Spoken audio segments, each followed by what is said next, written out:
Samedi, devant les arènes du Plumasson, avant la dernière corrida de la saison, plusieurs milliers de Landais, 2400 selon la police et 4000 selon les organisateurs, se sont rassemblés malgré la pluie pour défendre leur culture et leur tradition.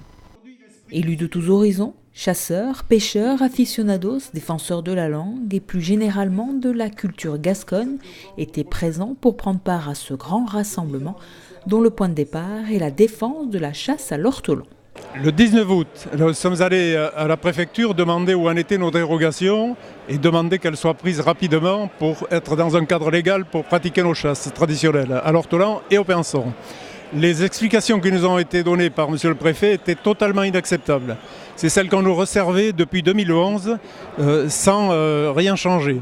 Et par contre, à la sortie, il y a une manifestation de tout le monde pour se regrouper et faire face à ces attaques-là et enfin demander la légalisation de la chasse notamment, mais aussi pour se protéger contre tout ce qui est attaque de la part de la vie parisienne, de la part de gens qui ne connaissent rien à nos modes de vie. Autour de ces chasses traditionnelles sont venus s'ajouter la tauromachie, les pêcheurs, les agriculteurs et tout ce qui fait la culture gasconne pour former le mouvement L'Esprit du Sud. Il y a un vrai clivage actuellement entre la ville et le milieu rural.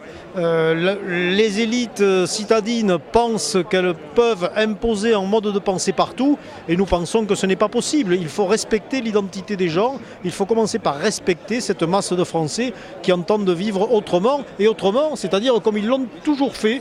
Alors on peut nous prendre pour des Gaulois irréductibles ou pour des cultures archaïques, nous l'assumons parfaitement, mais nous interdisons à quiconque de venir nous interdire de les perpétuer.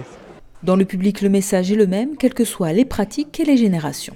On adhère, oui, dans la mesure où on doit laisser aux régions les traditions qui font qu'elles sont des régions clairement identifiables.